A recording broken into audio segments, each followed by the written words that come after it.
नाव, संघटनेचं नाव? माझं नाव शैलेंद्र कांबळे आणि संघटनेचं नाव आहे जनवादी हॉकर सभा। मी जनवादी हॉकर सभाचा सल्लागार आहे आणि जनवादी हॉकर सभेला मार्गदर्शन करत असतो। आज कशासाठी आंदोलनमध्ये बसले? आज आम्ही याच्यासाठी आंदोलन करतो आहे। आपल्या सगळ्यांना माहिती आहे की गेली 5-6 महिन्यापासून या मुंबई शहरामध्ये विशेष करून आपल्या या उपनगरामध्ये मोठ्या प्रमाणामध्ये फेरीवाल्यांवर कारवाई सुरू झालेली आहे आणि आता महानगरपालिकेमध्ये आणि महाराष्ट्राच्या महानगरपालिकेमध्ये बऱ्याचशा महानगरपालिकेमध्ये भारतीय जनता पार्टीचं इकडे महानगरपालिकेमध्ये सरकार स्थापन झालेले आहे। तिथे त्यांचे मेयर बसलेले आहेत। विशेष करून मुंबईमध्ये जे मेयर आलेले आहेत रितू तावडे किंवा भारतीय जनता पक्षाचे मुंबईचे अध्यक्ष आहेत अमित साटम किंवा किरीट सोमय्या, हे काय दर्शवत आहेत की मुंबईचे फेरीवाले जे आहेत त्याच्यामध्ये बांगलादेशी आलेले आहेत।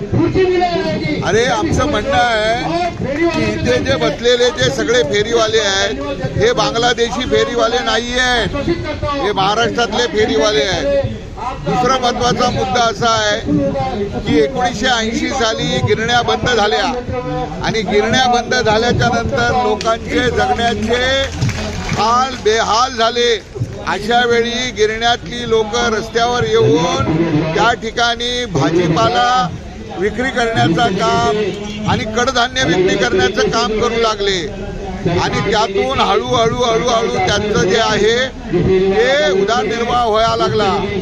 आज 2014 साली जो फेरीवाला कायदा झाला, पदपथ विक्री उपजीविका संरक्षण कायदा झाला 2014ला, त्याची अंमलबजावणी आजही महाराष्ट्रामध्ये झालेली नाही आणि जर महाराष्ट्रामध्ये अंमलबजावणी होत नसेल, मुंबईमध्ये अंमलबजावणी होत नसेल तर कायद्याचं व्हायलेशन आहे। कायद्याचं ज्या पद्धतीने आपण म्हणतो कायद्याला पायदळी तुडवण्याचं काम हे देवेंद्र फडणवीसचं सरकार या ठिकाणी करत आहे आणि म्हणून आम्ही वारंवार जनवादी हॉकर सभेची लोक या मुंबई शहरामध्ये एकत्र येऊन या सरकारला जाग करण्याचं काम, या सरकारला निवेदन देण्याचं काम आणि महानगरपालिकेच्या आयुक्तांना सांगण्याचं काम करतोय।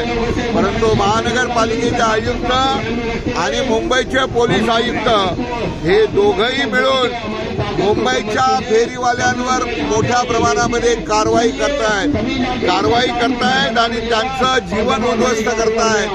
आता हे गेल्या 2 महिन्यापासून जास्त वाढलेलं आहे। आमचं म्हणणं आहे की मुंबईमधल्या फेरीवाल्यांसंदर्भात नियमन झालं पाहिजे। त्यांना व्यवस्थित जे आहेत जे पात्र फेरीवाले आहेत, जे 99,435 पात्र फेरीवाले आहेत, त्या सगळ्यांना मुंबईमध्ये बसण्यासाठी पट्टे दिले पाहिजे, त्यांना अधिकृत केलं पाहिजे।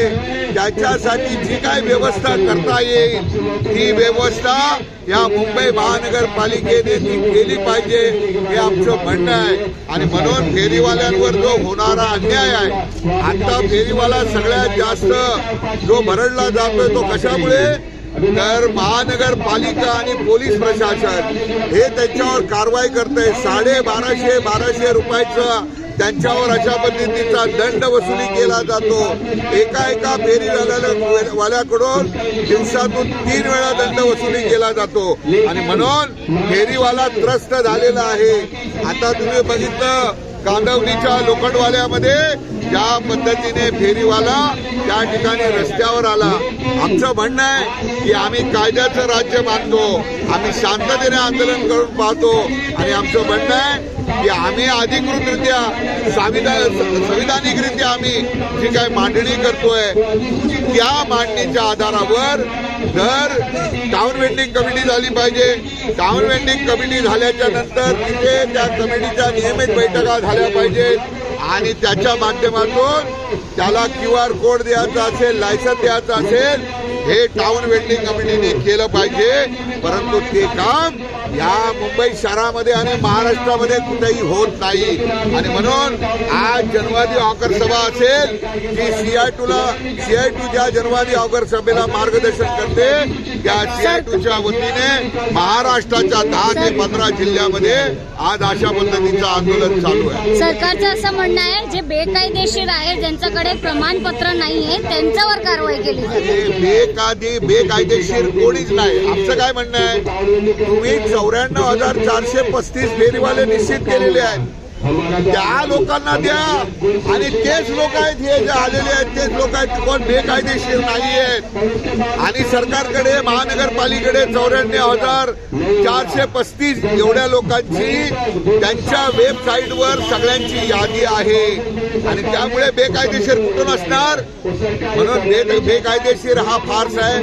बेकायदेशीर वगैरे काही नाही, कायदेशीरच हे सगळे फेरीवाले आहेत आणि त्यांना संरक्षण दिलं पाहिजे. आता काही पत्र व्यवहार केला आहेत का? हो, आम्ही नगरविकास खात्याच्या प्रधान सचिवाला पत्र दिलेलं आहे.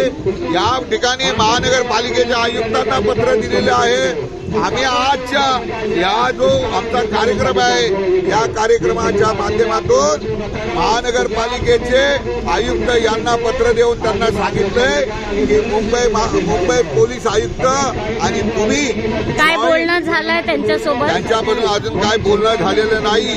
आम्हाला त्यांच्याकडून कळवलं जाईल. त्याच्यानंतर आम्ही आमचं डेलिगेशन घेऊन त्यांच्याकडे जाऊ आणि आमची जी तक्रार आहे त्यांच्यासमोर मांडण्याचं काम करू. धन्यवाद. काय सांगणार आहोत, कशासाठी आंदोलन करताय? आमच्या हक्कासाठी लढतोय आम्ही. आज आम्हाला हक्क पाहिजे. आज आम्ही रस्त्यावरती बसतोय. आज आम्ही कुणापाशी भीक मागत नाही. आज आम्ही घाम गाळून, आज आम्ही कष्ट करून, मेहनत करून आमच्या मुलाबाळांना शिक्षण देतोय. आज मुलाबाळांना आम्ही जगवतोय. आज हे सरकार आमच्याकडून हिरावून का घेत आहे, का आम्हाला बसू देत नाही, हे आम्हाला त्यांना प्रश्न विचारायचे आहेत. महापालिकाचं असं म्हणणं आहे जे बेकायदेशीर पद्धतीने बसलेत रस्त्यावरती त्यांच्यावरती कारवाई करते. त्यांच्यावरती नाही, आज सगळ्यांच्यावरतीच कारवाई आहे. आमच्याकडेही असले तरी पण आम्हाला नाही, सगळ्यांना ते बेरोजगार करायला लागले. मग तुमच्याकडे कायद्यानुसार प्रमाणपत्र वगैरे सगळं आहेत का? आहे, तरी पण आम्हाला बसू देत नाहीत. आम्हाला जागा पर्याय द्यावा, आम्हाला कुठंतरी आमची सोय करावी, आम्ही तिथं बसू. पण आज काही झालं तरी आम्ही कितीही त्यांनी दबाव आणू द्या, आम्ही उठू शकत नाही.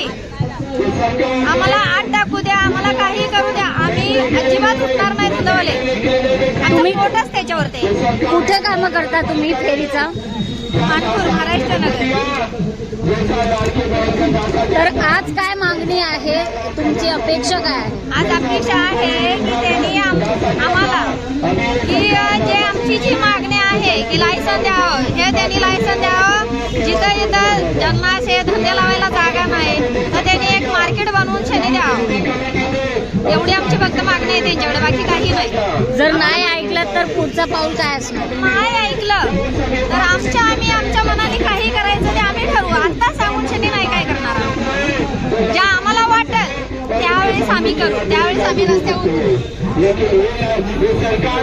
ताई, तुमचं नाव, कुठून आले तुम्ही? मी वर्सोवावरून आली आहे, अंधेरी वेस्ट. तुमचं नाव? याखाडी. कशासाठी आंदोलन करतायत आज? धंद्यासाठी. मग तुमच्याकडे पेपर आहेत सगळं? आहे. मग काय सांगितलं त्यांनी? ते लोक बसायलाच देत नाही, बसायला देत नाही. मग लोन कशा करतात? मी 10,000 घेतले, आता 25,000 घेतले. रोडवरचा धंदा बघूनच दिले ना. मग तेव्हाच त्यांना समजायला पाहिजे होतं ना, हे लोक रोडवर आहेत तर हे लोकांना धंदा करायलाच नाही दिला तर हे लोक पैसा कसा देणार आमचा? आता मी 25,000 घेतले, ते कुठून फेडायचे? आम्हाला रोडवर बसायलाच नाही देणार तर आम्ही कसं हे करणार? आमची तिसरी फेडी आहे. आमचा भाजीचा धंदा होता, आता आम्ही भाजीचा नाही करत, प्लास्टिकचा व्यवसाय करतो. आम्हाला कुठेतरी आम्हाला आमच्या हक्काची जागा द्यावी. आम्ही नवीन नाही. आज तुमच्या सोबत किती लोक आलेत? आमच्याबरोबर बरेच लोक आले. किती जवळपास? तरी पण असतील 30-40. वेगवेगळ्या ठिकाणावरून आले. आज बीजेपी के तरफ से रितु तावड़े जी यहाँ की महापौर बन जाने के बाद में मुंबई का फेरी वाला बांग्लादेशी दिखने लगा है और बांग्लादेशी के नाम पर मुंबई के सारे फेरी वालों को सताया जा रहा है. ऐसा आक्रमण किया जा रहा है कि मानो भारत और पाकिस्तान का युद्ध चल रहा हो. ऐसा दृश्य हमने कभी देखा नहीं है मुंबई शहर के अंदर. जी.आर. खैरनार जी थे. खैरनार के भी जमाने में ऐसा कभी तांडव नहीं हुआ था. वो सिर्फ बांधकाम को तोड़ते थे जो अनलीगल रहा करता था. आज जो लीगल है वो भी तोड़ा जा रहा है.